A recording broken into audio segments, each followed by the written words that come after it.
Camilla had spent months believing one particular royal responsibility would eventually return to her. Instead, inside a quiet palace sitting room, she was handed a brief update that changed the balance between two of the monarchy's most senior women in a single sentence.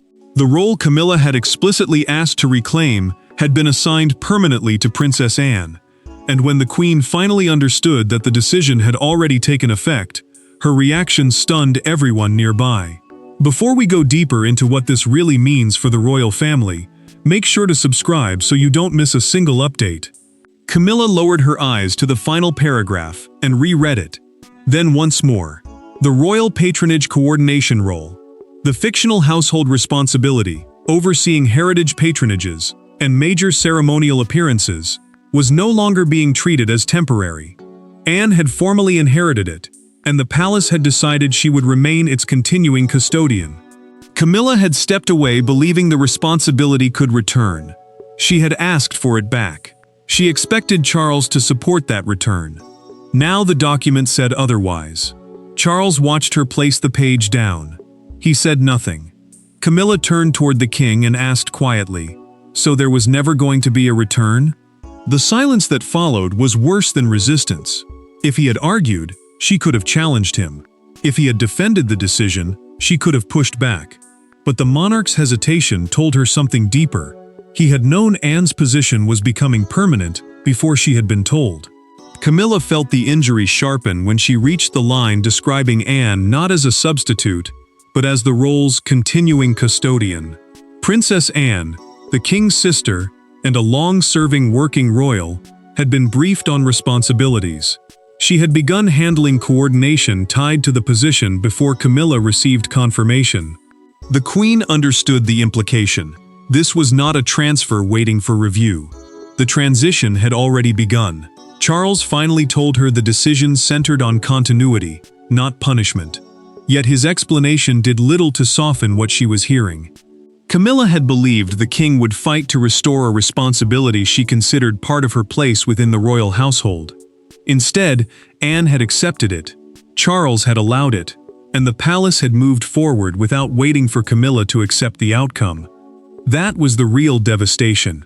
Camilla had not simply lost a duty. She had discovered that a future she thought was still negotiable had already been settled. And to understand why that single reassignment cut so deeply, the story has to move beyond palace paperwork and into the complicated history between Camilla, Anne, and the king caught between them. Anne never needed the role to prove who she was, and that may have been precisely why losing it to her hurt Camilla so badly. One woman had built her royal identity around relentless duty and resistance to ceremony. The other had fought for years to establish unquestioned legitimacy beside the king. Now the same appointment carried completely different meanings for each, and Charles understood that whichever woman prevailed, someone inside his family would feel personally diminished. Camilla sat alone after the announcement, removed her glasses, and let the silence settle around her. An untouched cup of tea cooled nearby as she stared through the palace window, replaying the decision in her mind. Princess Anne, the king's sister and one of the monarchy's longest-serving working royals, had built authority through years of consistency rather than closeness to the throne. The role now in her hands, the Royal Patronage Coordination Role, a fictional responsibility connecting heritage patronages with major family ceremonial appearances, had become another extension of that reputation. Camilla felt the contrast painfully. For her, the appointment had never been just another item on a schedule. It represented acceptance, visibility, and proof that being queen meant having influence over the ceremonial life surrounding the crown. She had spent years fighting to make her place beside Charles feel unquestioned. Losing this responsibility, therefore, struck at something deeper than workload. It touched identity. Charles entered quietly and tried to separate the role from everything else. He told Camilla that losing one responsibility did not diminish her marriage, her position, or the respect attached to being queen. She looked back at the king and answered that those were not the things she believed had been taken from her. What hurt was the sense that something she had expected to reclaim had become permanent before anyone had been willing to tell her. Anne had never campaigned for the position. Charles admitted, through a private conversation later recorded in a fictional household account, that his sister accepted it only after being told the arrangement needed continuity. That detail made Camilla's frustration sharper. The Princess Royal had not fought her for it. She had simply done the work, and in doing so had changed palace thinking. Charles finally acknowledged the part he had avoided. Anne's performance had turned temporary coverage into something advisors no longer wanted reversed. Camilla heard the words and understood their weight immediately, without her realizing it had happened. Then she asked the question the king had been dreading. When did temporary become permanent? There was an answer, a single ceremony, one difficult conversation afterward, and a decision made behind closed doors that transformed Anne from a caretaker into Camilla's permanent replacement. The decision did not begin in a committee room. It began beneath chandeliers, in front of hundreds of guests, during a ceremony Camilla expected would strengthen her argument for reclaiming the role. Instead, one unexpected disruption forced Anne to take control in full view of senior courtiers. By the time the evening ended, Charles had witnessed something he could not easily forget, and Camilla's path back to the position had become far narrower without her even knowing it. Camilla had made her position clear weeks earlier. In a private conversation with Charles, later preserved in a fictional household account, she told the king she wanted the royal patronage coordination role restored when the current ceremonial cycle ended.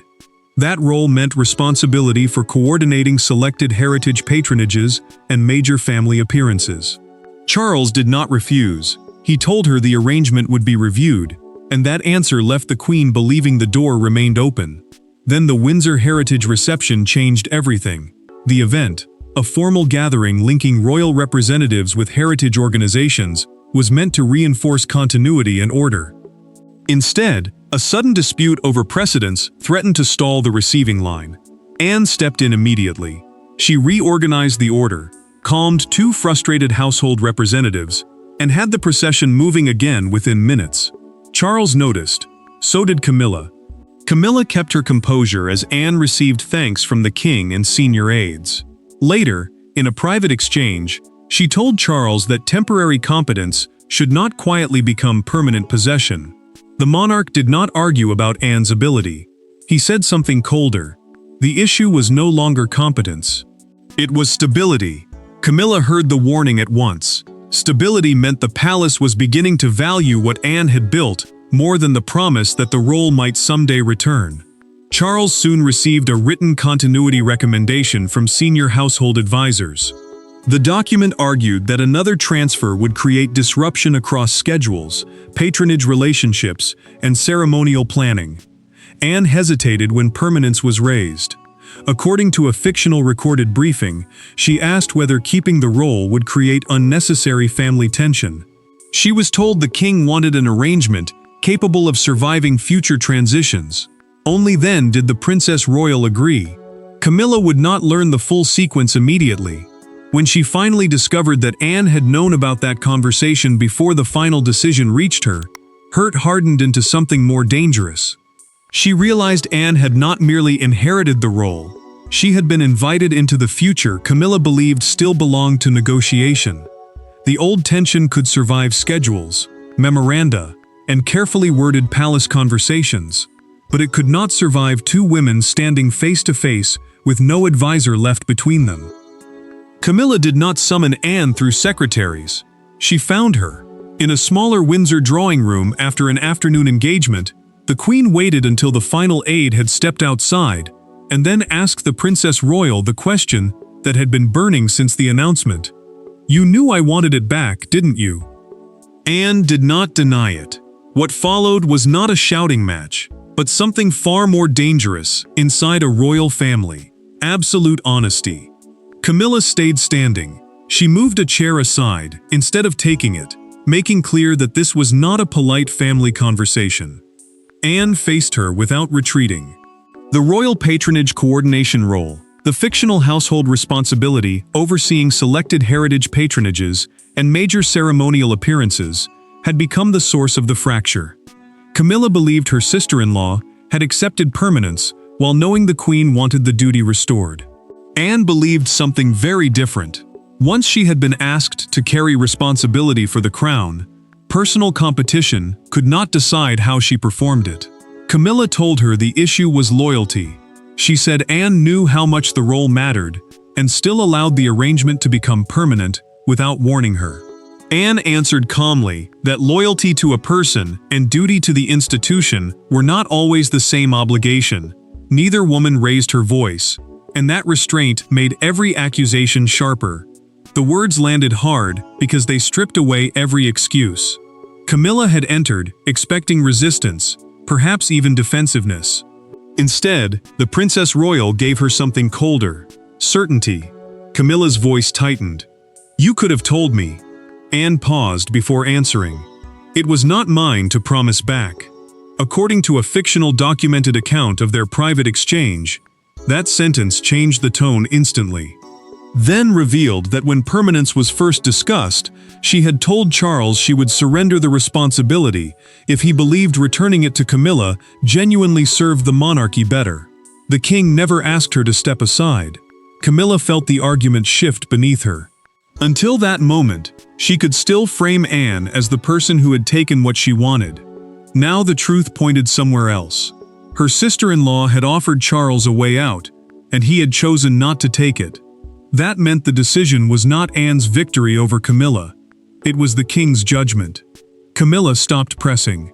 She looked at Anne and asked only one question: "Where is Charles?" The Princess Royal began to answer, but the Queen was already moving toward the door. Because once Anne removed herself from the center of the dispute, Camilla was left confronting a far more painful possibility. The person who had allowed the door to close was the king himself. Charles had spent his reign balancing roles that could never be separated completely: sovereign, husband, father, and head of a family whose private wounds repeatedly collided with public duty. This time, there was nowhere to hide. When Camilla entered his private study and asked whether he had personally stopped her return, the king set down the pen in his hand and did not reach for it again. His answer would explain the decision, but it would also deepen the wound. Charles remained behind the desk for only a moment. Then he rose and moved to Camilla's side of the room, stripping away the distance between monarch and wife. The royal patronage coordination role, the fictional responsibility linking ceremonial schedules, heritage patronages, and major family appearances, had expanded while Anne carried it. What began as temporary coverage now touched long-term planning, institutional relationships, and the structure William would eventually inherit. That mattered because reversing it would no longer affect one person. It would disrupt a system already built around continuity. Camilla did not soften her question. She told Charles she had never asked him to humiliate Anne or remove her dishonorably. She had asked only for the return of something she believed had been temporarily loaned. The king listened, visibly uncomfortable, then admitted in a private conversation, later preserved in a fictional household record, that he had delayed giving her a final answer. He knew she would hear the decision as rejection. Camilla answered immediately. Delaying the truth had made the rejection worse. Charles finally said what he had avoided.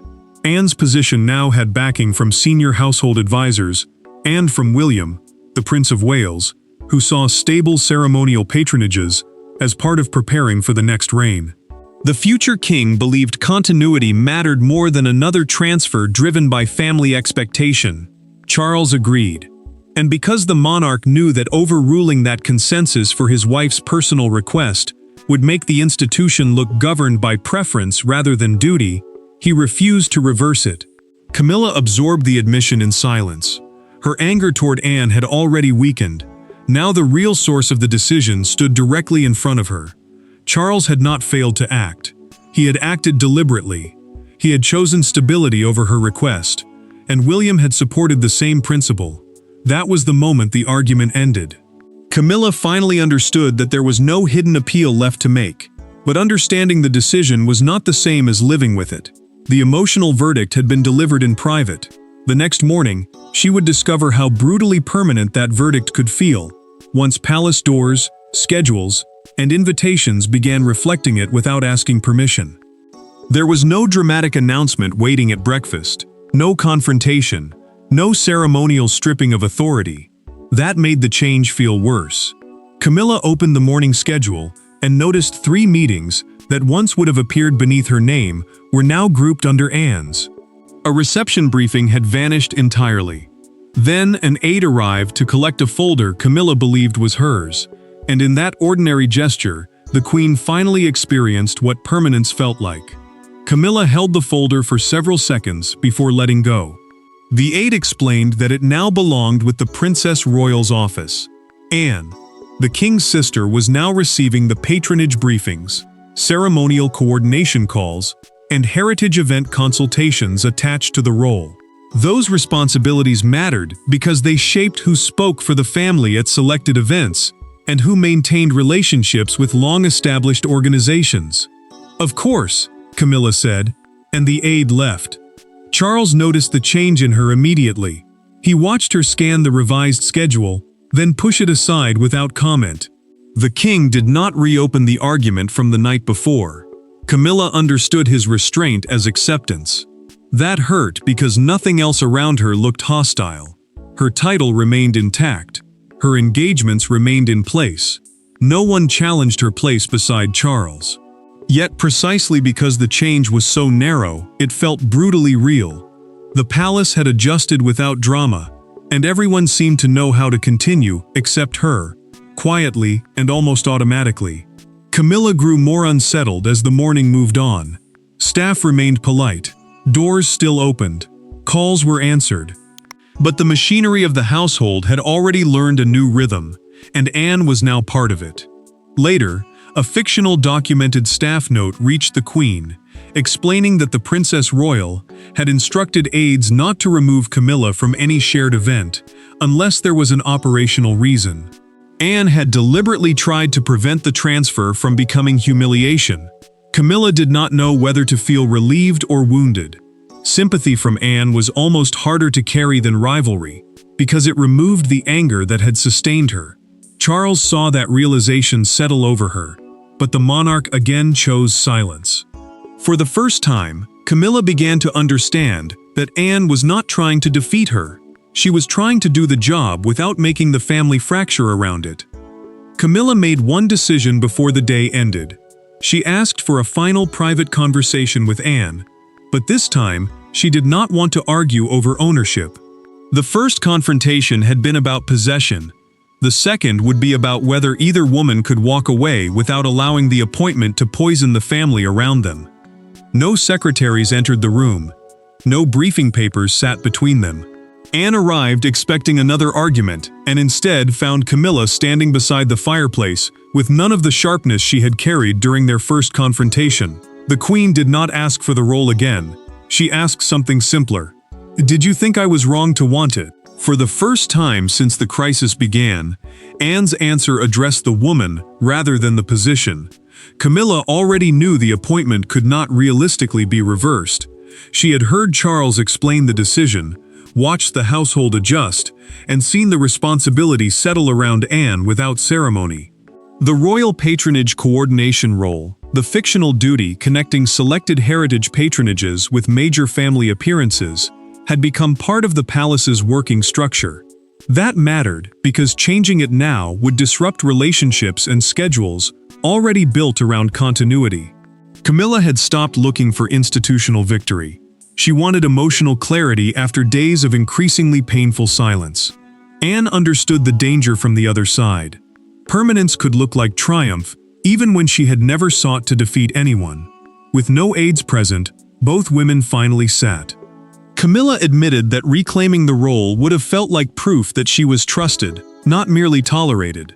She had spent too long measuring acceptance through what the crown allowed her to carry, and losing this responsibility had reopened that old fear. Anne answered without cruelty. According to a fictional recorded account of their private conversation, she told Camilla that wanting recognition was understandable, but asking Charles to undo a functioning arrangement had turned a question of duty into a question of family preference. The Princess Royal said she had never treated the appointment as proof that she was more important. Her only condition for keeping it was simple. If she carried the responsibility, she had to be allowed to perform it without bargaining inside the family. Camilla finally admitted what she had resisted saying aloud. She had treated Anne's acceptance as betrayal because blaming her was easier than accepting that Charles had chosen continuity over his wife's preference. Anne did not celebrate the admission. She simply listened, and that restraint changed the room more than any apology could have. Camilla looked at her and said, "Then do it properly." The words carried no bitterness. For the first time, she was not asking Anne to step aside. She was acknowledging that the responsibility now belonged to her. The private conflict had reached its turning point, but privacy would not protect that understanding for long. Within hours, Anne and Camilla would appear together, and the public would study every gesture for proof of victory, humiliation, or peace. By the next morning, the private dispute had become a public drama without either woman saying a word. Cameras waited outside Buckingham Palace as Anne arrived for the first major engagement formally attached to her expanded role. Then Camilla's car appeared. For several seconds, photographers expected distance, discomfort, perhaps even a carefully managed separation. Instead, one brief exchange on the palace steps produced the image that dominated broadcasts, front pages, and public conversation before lunchtime. Camilla knew every gesture would be read as a message. Palace communications had confirmed that Anne would continue carrying the royal patronage coordination role, while stressing that the Queen's constitutional and ceremonial position remained unchanged. The role itself meant responsibility for selected heritage patronages and major family appearances, not authority over Camilla's place beside Charles. That distinction mattered, because public debate had begun framing the appointment as either a rebuke, a generational reset, or simple continuity. Anne reached the entrance first, noticed Camilla approaching, and stopped. The Princess Royal waited. When the Queen joined her, Anne gestured for her to enter ahead, and Camilla briefly touched her arm before they moved inside together. The moment lasted seconds, but it became the defining image of the day. A fictional morning front page ran the photograph beneath the headline, "Duty Before Drama," while a television broadcaster replayed the arm touch repeatedly as evidence that the family had chosen visible unity over public fracture. Camilla understood the risk. Some viewers would read her composure as defeat, while others would call it restraint. She refused to let Anne's first appearance in the inherited role become a performance of resentment. For Camilla, that mattered intensely. She had spent years learning that royal perception could harden into reality, and she knew one bitter expression could undo the fragile understanding she and Anne had finally reached in private. Later that day, William appeared publicly beside Anne, and the prince's presence quietly confirmed what Charles had already told Camilla in private. The arrangement had support extending into the future reign. The future king was not merely accepting the decision, he was helping normalize it. Charles reinforced the message that evening. He arrived with Camilla and kept her beside him throughout the engagement, making the palace's intended distinction unmistakable. Anne had inherited a responsibility. She had not inherited Camilla's place beside the king. The monarch's choice gave his wife something she had struggled to separate in her own mind. Lost influence was not the same as lost standing. Once the cameras disappeared and the palace doors closed again, only one question remained: whether Camilla would define the moment by what Anne received or by what she herself chose to become afterward. By evening, nothing about the decision had changed. Anne still held the role. Charles had not reversed himself. William had made clear that continuity mattered to the future monarchy. Yet something inside Camilla had changed completely. The Queen returned to the same room where she had first received the devastating news, looked at the revised schedule once more, and closed it without hesitation. She had lost the responsibility she demanded back, but she was no longer fighting the reality of that loss. Camilla sat with notes for an upcoming engagement and did not compare her schedule with Anne's. The royal patronage coordination role, the fictional responsibility linking heritage patronages with major ceremonial appearances, now belonged permanently to the Princess Royal. Charles accepted that arrangement, and William supported it as part of a transition toward a monarchy built around continuity. Yet the queen remained queen, with her own duties, ceremonial place, and position beside the king intact. Charles found her working, and asked whether there was anything she wanted him to revisit. Camilla closed the folder and answered, "No, we have done enough revisiting." Then she admitted what had truly devastated her. It was never simply Anne's success. It was the fear that being denied the role meant she had somehow become less important. The king answered that the crown could not measure a marriage by an assignment, and he admitted delaying the truth to protect her from disappointment had only made the wound deeper. Anne treated the outcome with stubborn simplicity. According to a fictional documented household account, she made no celebratory remark and requested no special recognition. She simply returned to work. That mattered because it stripped the appointment of triumph. For the Princess Royal, the role was responsibility, not victory. William's support reinforced the same principle. The prince had backed continuity because he believed the future monarchy would need proven service more than private expectation, and he stood by that judgment. Camilla stopped calling the outcome a defeat. She had lost the responsibility she wanted, but she refused to let that loss define her standing, her marriage, or her value. Charles had learned that duty sometimes required painful clarity. Anne had inherited the role without turning it into a weapon.